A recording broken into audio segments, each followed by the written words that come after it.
सम्पूर्ण श्रद्धालु सज्जनवृन्दमा जय जय श्री राधेश्याम। भगवान सूर्यनारायणलाई बिहानमा जल चढाउँदा तपाईँको भाग्य चम्किन्छ।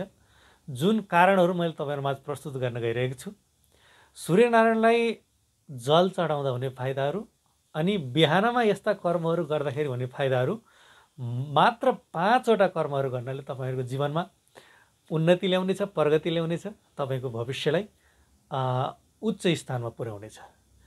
भगवान सूर्यनारायणलाई एउटा देवत्वको स्थान दिएको छ। हाम्रो सनातन संस्कृतिमा विज्ञान अनुसार सबैभन्दा श्रेष्ठ ग्रह सूर्यनारायण हो। सूर्यनारायणको ऊर्जाको स्रोत मानिएको छ। अन्य ग्रहहरू भगवान सूर्यनारायणको परिक्रमा गर्दछन्। सूर्यनारायणबाट एउटा ऊर्जा प्राप्त हुन्छ, ऊर्जा शक्ति प्राप्त हुन्छ। वैज्ञानिक दृष्टिले, धार्मिक दृष्टिले सूर्यनारायणलाई ग्रहको राजा पनि भनिएको छ। त्यस कारणले गर्दा भगवान सूर्यनारायणलाई जल अर्पण गर्दा अत्यन्त फाइदा हुन्छ। जुन व्यक्तिको मैले तपाईँहरूमाझ जुन 5 वटा कारण बताउन गइरहेको छु, 1 नम्बरमा बताउन गइरहेको छु कि जुन व्यक्तिको जन्मकुण्डलीमा सूर्यनारायण नीचो छ अथवा सूर्यनारायण कमजोर भएर बसेको छ भने उनीहरूले निरन्तर रूपमा, दैनिक रूपमा चाहिँ सूर्यनारायणलाई जल चढाउँदाखेरि अत्यन्त फाइदा हुनेछ। सूर्यकोबाट जुन प्राप्त हुने ऊर्जा शक्ति छ त्यो चाहिँ शक्ति प्राप्त हुन्छ। जल अर्पण गर्दाखेरि सूर्यनारायणले भगवानको प्रत्यक्ष रूपमा दर्शन प्राप्त हुन्छ। 2 नम्बरमा छ, सूर्यको किरणमा हामीले जल चढाउँदाखेरि 7 वटा रङ हुन्छन्। त्यो 7 वटा रङ चाहिँ हामीले सूर्यनारायण उदाएको बेलामा खेरि जल दिँदाखेरि, तामाको लोटामा जल दिँदाखेरि, सूर्य उदाएको बेलामा जल दिँदाखेरि इन्द्रेणी पर्छ। त्यो 7 वटा रङ देखिन्छ। त्यो 7 वटा रङ चाहिँ हाम्रो शरीरमा आएपछि हामीलाई सकारात्मक ऊर्जा प्राप्त भइरहेको हुन्छ। जुन रातो रङ हुन्छ, रातो रङ हाम्रो रगतमा गएर हामीलाई रगत स्वचालित रूपमा बहनको लागि अत्यन्त ठुलो भूमिका निर्वाह गरेको हुन्छ। अनि सुन्तला रङ चाहिँ कलेजोमा गएर हाम्रो त्यो कलेजोलाई चाहिँ श्वास प्रश्वास सम्बन्धी रोगहरूलाई चाहिँ निर्मूल पार्ने अत्यन्त ठुलो भूमिका निर्वाह गरिरहेको हुन्छ। निलो रङ नसामा गएर हामीलाई महत्त्वपूर्ण भूमिका निर्वाह गरिरहेको हुन्छ। त्यो नसा सम्बन्धी रोगहरू, प्रेसर सम्बन्धी रोगहरू, प्रेसर लो हुने, हाई हुने जस्ता समस्याहरूलाई निर्मूल पारिरहेको हुन्छ। अनि खैरो रङ चाहिँ हाम्रो प्याङ्क्रियाजमा, कमल पित्तमा गइरहेको हुन्छ। त्यो कमल पित्त सम्बन्धी, कफवात पित्त सम्बन्धी रोगहरूलाई चाहिँ निर्मूल पार्न अत्यन्त ठुलो भूमिका निर्वाह गरिरहेको हुन्छ।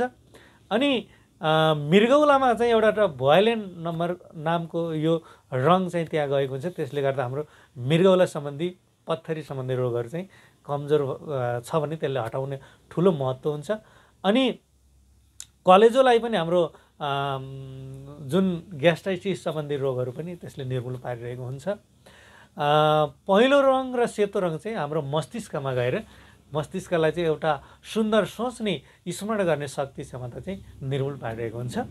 अनि 3 नम्बरमा छ, बिहानको सूर्यको किरणमा हामीले जुन जल अर्पण गर्दछौँ, सूर्यको किरणले हामीलाई स्वास्थ्य लाभ प्राप्त हुन्छ, पोजिटिभ भाइब्रेसन, सकारात्मक सोच दिन्छ, आत्मसन्तुष्टि बढाउँदछ अनि रोग प्रतिरोधात्मक क्षमता पनि वृद्धि गर्दछ, जसले गर्दा हामीलाई कुनै पनि प्रकारका रोगहरू प्राप्त हुँदैन भगवान सूर्यनारायणलाई जल चढाउँदाको। अब 4 नम्बरमा छ, 4 नम्बरमा धार्मिक दृष्टिले सूर्यनारायणलाई जल चढाउँदा एउटा आनन्दको महसुस प्राप्त हुन्छ। सूर्यनारायणको दर्शन प्राप्त गरेपछि हामीलाई एउटा धार्मिक प्रेरणा, एउटा आशीर्वाद प्राप्त हुन्छ। जुन आशीर्वादले हाम्रो शरीरमा स्फूर्ति ल्याउँदछ, एउटा मन चङ्गा बनाउँदछ, एउटा मनमा अनेक प्रकारका विकारहरू हुन्छन्, हामीलाई हलुका महसुस हुन्छ।